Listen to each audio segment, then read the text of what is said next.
Pour préserver sa santé et l'énergie, voici les précautions nutritionnelles recommandées aux fidèles musulmans du Togo.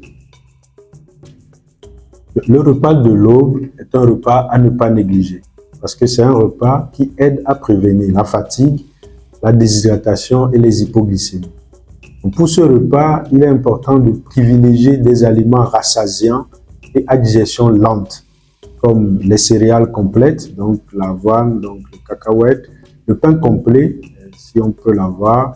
Il faut manger les grains de céréales en entier, ne pas enlever le son de ces céréales. Et ces céréales doivent être consommées avec des légumes crus, donc des légumes crus frais ou des légumes cuits en sauce. Autre aliment rassasiant, c'est les légumineuses que nous avons. Donc, nous avons les lentilles, les haricots rouges, blancs, les haricots verts, le soja, les arachides, les pois chiches, le vanzou, le pois d'Angole que nous appelons communément écuit, et les œufs. Les œufs, le yaourt, le fromage sont des aliments rassasiants qu'il faut privilégier. Mais il faudra éviter des aliments très salés, donc ces aliments que nous avons souvent dans les boîtes de conserve qui augmentent la soif. Donc, pour rompre le jeûne à l'iftar de façon équilibrée, il faut y aller tout doucement.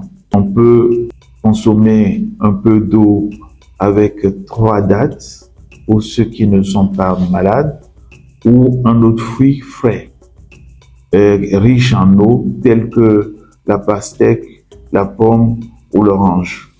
On peut également consommer une soupe de légumes ou une salade de légumes fraîches non cuites. On peut également consommer ensuite des protéines, du poisson, de la viande maigre, comme une viande blanche provenant du poulet ou bien du lapin, des œufs et des légumineuses.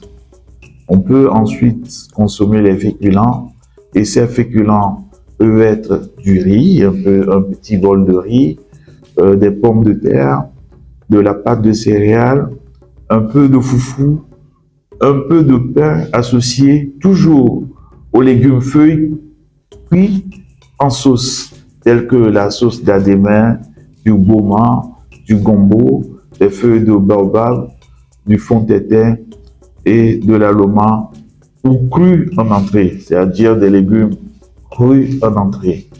Mais surtout, il faut éviter de manger trop vite ou en trop grande quantité en même temps. Il faudra, entre l'iftar et le suhoor, bien s'hydrater. Donc, boire régulièrement de l'eau. De l'eau, ce que nous conseillons, c'est de boire 1,5 litre à 2 litres selon les besoins. Donc, c'est important de boire 2 à 3 verres d'eau à la rupture et puis régulièrement boire de l'eau jusqu'au coucher. Donc, et au réveil, 2 à 3 verres d'eau. Voilà, il faut pouvoir boire cette quantité d'eau.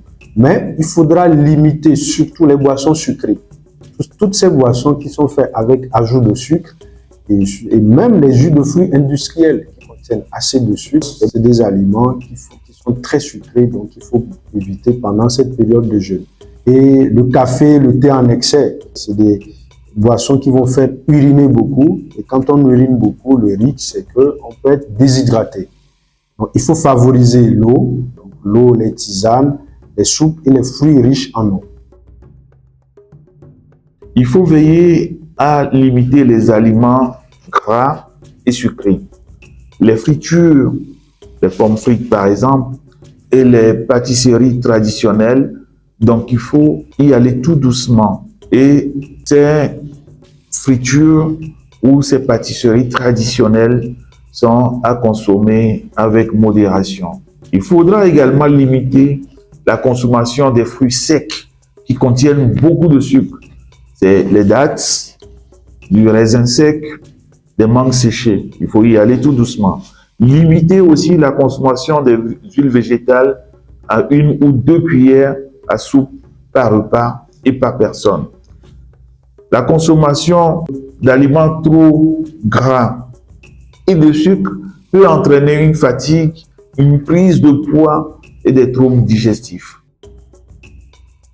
Donc, pour maintenir un bon équilibre nutritionnel pendant cette période de jeûne, il faudra inclure dans notre alimentation quotidienne des fruits et légumes, parce que ces fruits et légumes contiennent assez de fibres et des vitamines dont nous avons besoin. Les bonnes protéines végétales sont retrouvées dans les légumineuses et les bonnes protéines animales, vous les retrouvez dans les viandes blanches. Donc, les viandes blanches comme les volailles, donc tout ce qui est pintade, le poulet, poule, le lapin, c'est une viande blanche. Les produits laitiers, donc le lait, le yaourt, et les poissons, les œufs, donc il faut consommer où nous avons les bonnes protéines végétales parce que ces protéines végétales et animales-là vont nous aider à prévenir la perte de la masse musculaire qui peut arriver lors du jeûne, ce qui nous fait parler d'une dénutrition. Et les bonnes graisses, ces bonnes graisses, surtout les graisses végétales, on va les retrouver dans l'huile d'arachide que nous avons sur le marché, l'huile d'olive, l'huile de tournesol, les huiles de soja, l'huile d'amande, et dans l'amande et dans les arachides, dans le sésame, nous pouvons avoir ces bonnes graisses. Il faut éviter de manger trop vite, puisque manger trop vite empêche les signaux de satiété d'atteindre le cerveau. Quand nous mangeons, il faut idéalement un délai de 30 minutes donc pour que le cerveau nous dise que nous sommes rassasiés. Donc, quand on est rassasié, il faut arrêter de manger. Cela va nous aider à éviter la suralimentation et donc éviter la prise de poids. Il faudra également adapter son alimentation en cas de problème de santé.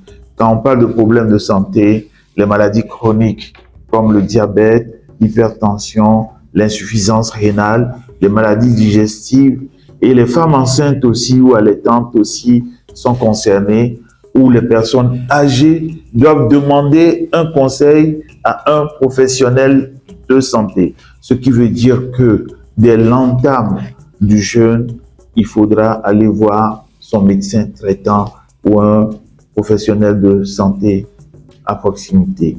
De toutes les façons, l'islam prévoit des dispenses lorsque le jeûne met la santé en danger. Les patients diabétiques ou ceux qui ne sont pas diabétiques mais qui souffrent d'une maladie chronique doivent comprendre l'obligation d'interrompre le jeûne en cas de signes d'hypoglycémie. Donc les signes d'hypoglycémie, c'est avoir une faim atroce, des vertiges, les sueurs, les tremblements et des signes d'hyperglycémie. Le jeûne doit être interrompu si la glycémie est inférieure à 0,70 g par litre ou bien 70 mg par décilitre. Et aussi, le jeûne doit être interrompu si cette glycémie est supérieure à 3 g par litre.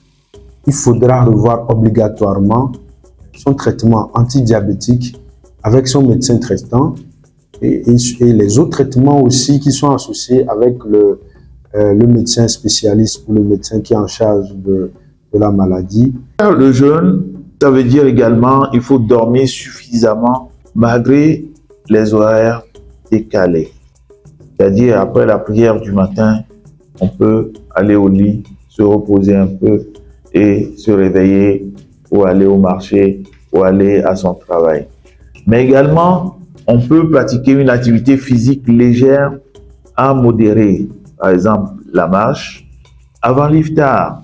Il faut éviter les exercices intenses qui peuvent augmenter le risque d'hypoglycémie, c'est-à-dire la chute du taux de sucre dans le sang, particulièrement quelques heures avant la rupture du jeûne.